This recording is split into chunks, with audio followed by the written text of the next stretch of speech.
Well, Bill, I want to stick with that story and put some numbers on it, perhaps. If we're starting to see these inflationary pressures come down just a little bit, even on the surface level, what does that mean for yields? How high can they go on the front end, on the back end? I'll let you pick.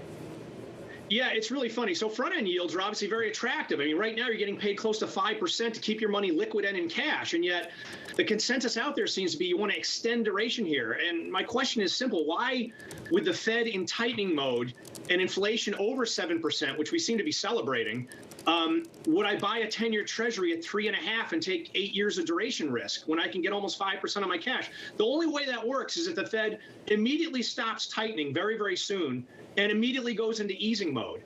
And I don't think after the mistakes they've made in the past, I mean, the biggest mistake they made was they let the inflation gorilla out of the cage, right? And right now there's not enough bananas in the world to entice it back into the cage because people now have pricing power, which they haven't had since the 70s. So it's not like I'm calling for inflation to surge here. I'm just saying it's not getting back down to 2% anytime soon.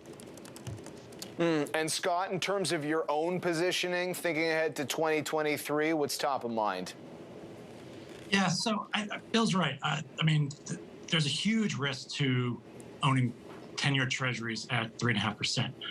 But we see really declining data, and I could easily see a scenario where 10-year yields get down with a 2 handle and then end up with a 5 handle at some point later in this year. And that's be a really, really tough experience for investors and really speaks to wanting to control your risk on the duration side, which we do a lot.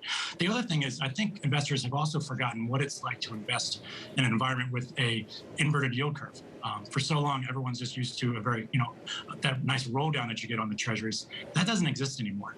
So those are really two things that come to mind for me. And then the third point is that I think Europe is really, really tricky. I think it's on its way to potentially having a debt sustainability crisis, and we could easily see German yields yielding more than the U.S. at some point this year.